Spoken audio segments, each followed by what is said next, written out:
இன்னைக்கு பிசாசு நீங்கள் எழும்ப விடாமல் அவன் ஏன் பண்ணுறான்னு தெரியுமா? நீங்கள் எழும்புனா அவன் கதை முடிஞ்சிருச்சு. நீங்கள் எழும்புனா உங்கள் வீட்டில் தரித்திரம் முடிஞ்சிருச்சு. நீங்கள் எழும்புனா உங்கள் வீட்டில் சண்டை முடிஞ்சிருச்சு.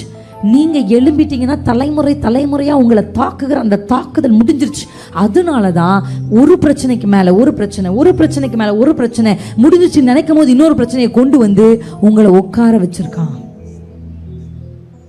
சரி, பிரச்சனை முடியட்டும், நான் எழும்புறேன் நீங்க சொல்லாதீங்க. அந்த பிரச்சனையின் நடுவிலே நீங்க எழும்பணும்.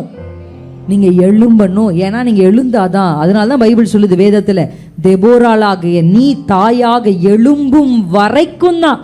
நம்ம எழும்புனாதான் கர்த்தர்கிட்ட வல்லமை இருக்கு. உங்க குடும்பத்தை விடுதலை ஆக்கிற பவர் அவர்கிட்ட இல்லைன்னு நினைக்கிறீங்களா? உங்க கணவரை ரட்சிப்புல கொண்டு வர பவர் அவர்கிட்ட இல்லைன்னு நினைக்கிறீங்களா? அவரால் முடியும். உங்கள் பிள்ளைகளை திருத்துற வல்லமை அவர்கிட்ட இல்லைன்னு நினைக்கிறீங்களா? உங்கள் கடனை மாற்ற நீங்கள் எந்த பிரச்சனையும் வேணால் என் முன்னாடி கொண்டு வந்து ப்ரெசென்ட் பண்ணாலும் அதை மாற்ற பவர் என் அப்பா கிட்ட இருக்கு. ஆனால் அந்த பவர் மேனிஃபெஸ்ட் ஆகிறதுக்கு அவருக்கு தன் சார்பில் ஒருத்தர் எழுமணும் ஒரு வீட்டுக்கு. அல்லேலூயா.